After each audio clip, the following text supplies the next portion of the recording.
Hi, wrestling fans. This is Mad Matt Carter, along with AIWF Hall of Famer Brian Danzig, telling you and reminding you about the most awesome, at least we think so, wrestling podcast there is. It's AIWF Ringside Wrestling, and it comes your way on all your favorite podcasting platforms.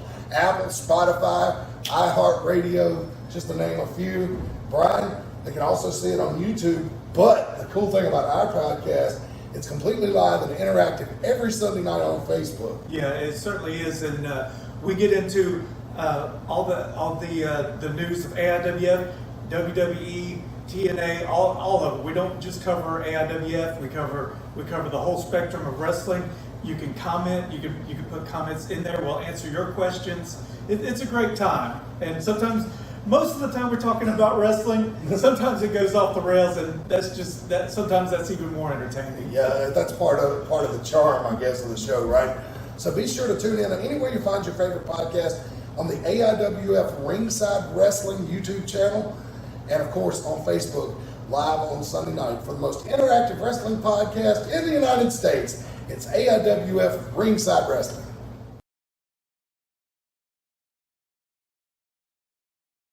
I don't know how William Henry Harrison got on there, but I don't want to talk politics on this show, but yeah, MAGA morons is part of it. So, I'm sorry. Moving on. Yep. But I don't know why Arn Anderson's trending, and I'm kind of worried about that. So let me click on that real quick. That one bothered me. Oh no, it's just Brian Heenan. No, it's just some cool clips when he beat Hulk Hogan that time on Nitro when they threw powder in his face. So, yeah, Arn had some health issues not too long ago, and so anytime our older wrestlers start trending, it kind of worries me sometimes. But anyway, so yeah, it's either a heart attack or they killed their wife. Billy Jack Haynes told the police that was a mercy killing. Because her Alzheimer's was so bad. I was wondering that when I heard about it. But then it said the standoff made me wonder. Like that's coming from a batshit crazy. Yeah, what? So we're talking about Billy Jack Haynes. Arrested last week for murdering his wife. They had a big standoff and all that kind of stuff just to bring people back up to speed out there in the outside of Portland. Yeah, the standoff kind of throws a monkey wrench in there. Oregon's a pretty liberal state. Do you think that if he goes in with the mercy killing defense, and they can prove that her dementia was so bad that he might, maybe not walk, but take a lesser charge? They might do it to manslaughter. Something like that. That's possible. His better defense is to let him sit through his RF shoot and go with a insanity plea. But Billy Jack Haynes actually killed a guy when he was younger in a bar fight. They might bring that up. Yeah, I think they'll bring it up. But he walked on that one because it was a drunken brawl. But and I don't think he meant to hit. I don't think he did anything excessive that caused the guy to die. Like he didn't smash his head like an eggplant on the bar or nothing. They were punching each other and he knocked the guy out and he ended up dying from his injuries.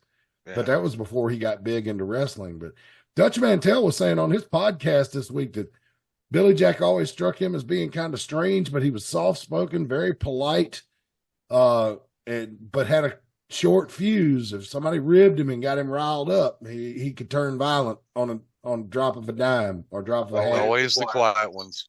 Yeah. And soft-spoken and polite are terms that have been used to describe people like Ted Bundy and John Gacy. Mm. Yeah. Well, it's gonna in 19th century death. Well, you could also say that Ted Bundy had a great taste in barbecue sauce. Well, I don't know if it's going to work because Oregon has a death with dignity law. So in 1997, they enacted the Death with Dignity Act, allowing terminally ill individuals to end their lives through voluntary self-administration of lethal dose of medicine. So self-administration being the key of that. Huh?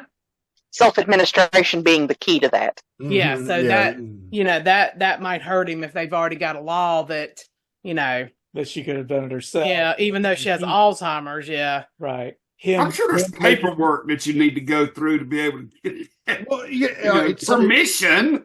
self-administered suicide has been something that's been debated for years. And if you kids are not familiar with the name Dr. Jack Kevorkian, look him up. All of us know him very well. They've done documentaries about him. Al Pacino did a movie called You Don't Know Jack, that I thought was fantastic.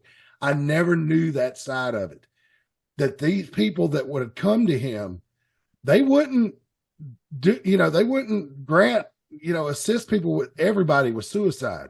There had to be extenuating circumstances where the person was suffering, and all that kind of stuff. And if Oregon's got a law like that, I think that it's great, man, because in that movie, You Don't Know Jack, and I know a lot of it was fictionalized, but I read up on it on the internet, some of those scenarios, and it was pretty historically accurate.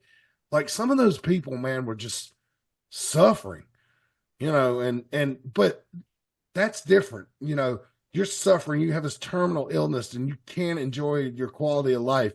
You reach out to an actual physician to assist you to make the transition painlessly. You don't go, my wife has Alzheimer's. I shot her in the face. She's crazy. She's suffering. Let me make a call for her. Bang. It's a difference. So I think it's a slippery slope, but if it's true, I understand it. I understand why you would do it. Anybody who's gone through somebody with Alzheimer's, I think can understand why you would do it.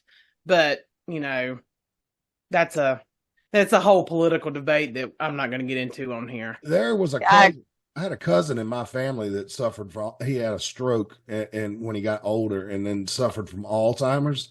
And he would go from this perfectly friendly person, who just one of the kindest people you ever met, to this profanity laden tirade, but berating members of the family, stuff that he'd never done before that stroke.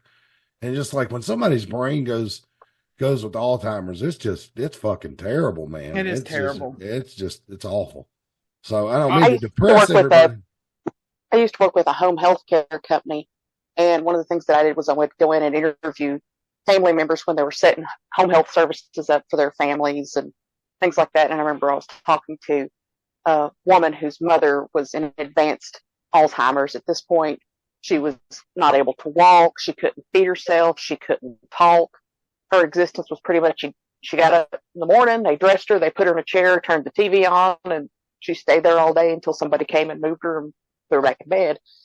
And I remember her daughter saying to me, I've been grieving my mother for 5 years and she's still alive. Yeah. My grandmother had Alzheimer's. It gave my mother PTSD. So, like I said, this is too much of a downer. We might need to move on. I always hope and pray that I can't say that I've known anybody like that has had that disease or been in that situation. But when I was younger, I always thought it would be interesting to find a prostitute with Tourette's. I